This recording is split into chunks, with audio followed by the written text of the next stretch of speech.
I grew up in southeast Colorado. On a real clear day, if you got on a real high hill, you could see the mountains. I loved to go visit the mountains. I loved the trees. I loved the forest.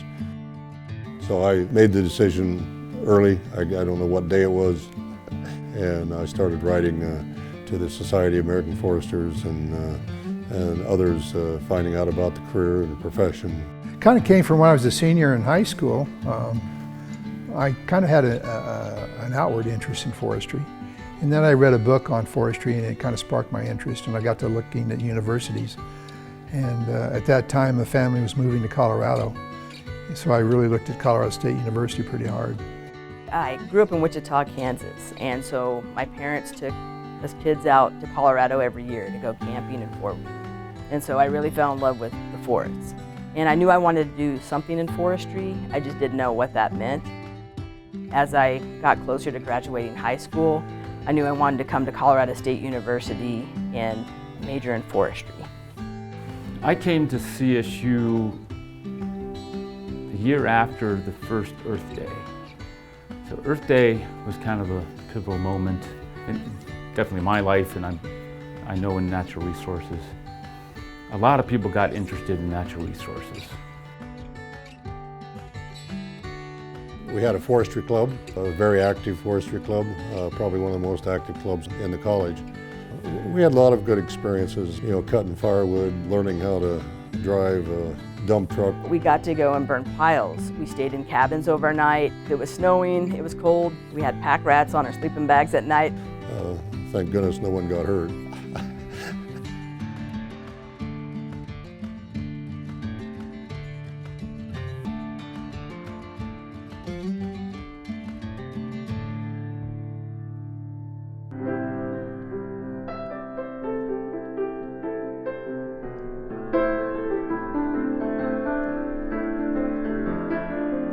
I think moving it into the Society of American Foresters was a step in the professional direction there, that we all thought that this would really be a good thing to do.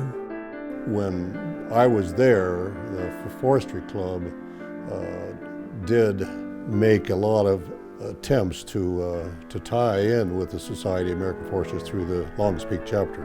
We would attend their chapter meetings. I can remember several of those meetings that we sat and talked about the importance of students coming into the society.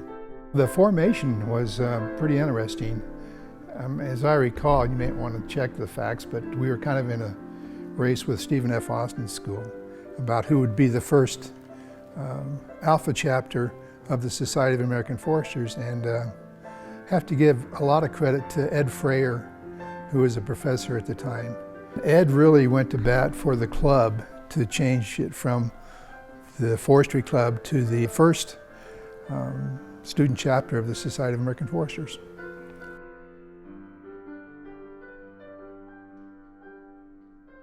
It brought everybody together. It really became kind of the focal point of us as a group. I truly believe it was an instrumental part of my education, and it was the first time I had been able to be around people who really had their hearts set on being foresters.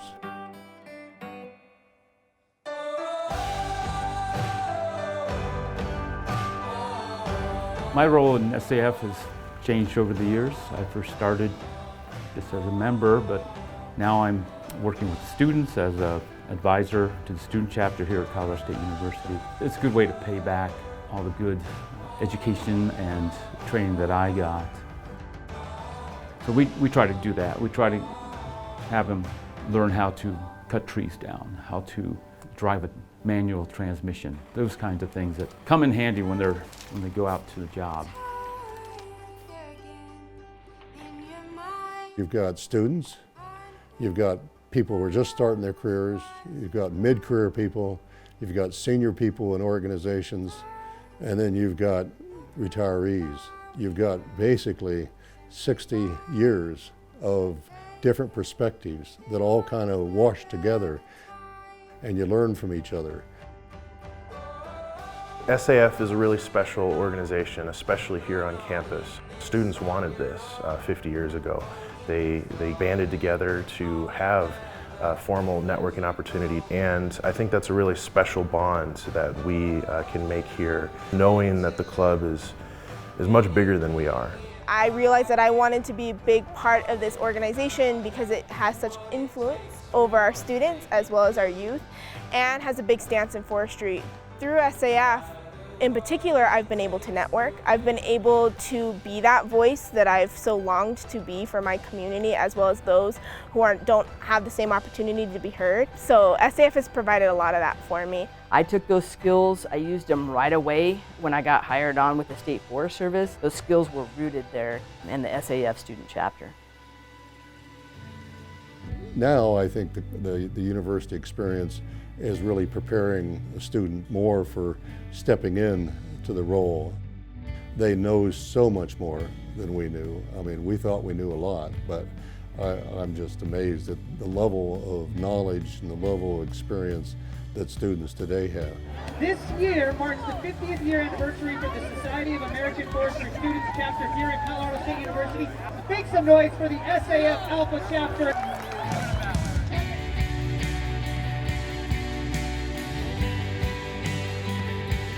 Having the experiences that students have at CSU makes them better able to deal with the challenges that they're going to face. Society of American Foresters is great in terms of the camaraderie that is built and the relationships that you've had with those people. We have a strong kuleana, or responsibility to the land. This is an amazing organization to be a part of because this is where your community is going to come from, where lifelong relationships are going to happen. No matter what your major is, no matter what your background is, you're always welcome in SAF because we're all here just to, restore the planet that we're on. SAF is a great place to get involved. Take advantage while you can as a student. There's a number of students who I know their whole lives have changed because of the Society of American Foresters Student Chapter. You go home and you feel like you've accomplished something and you've done something good for the world, and you're going to be satisfied. And that hasn't changed. I think everybody in the Alpha chapter today, yesterday, and for the last 50 years ought to feel proud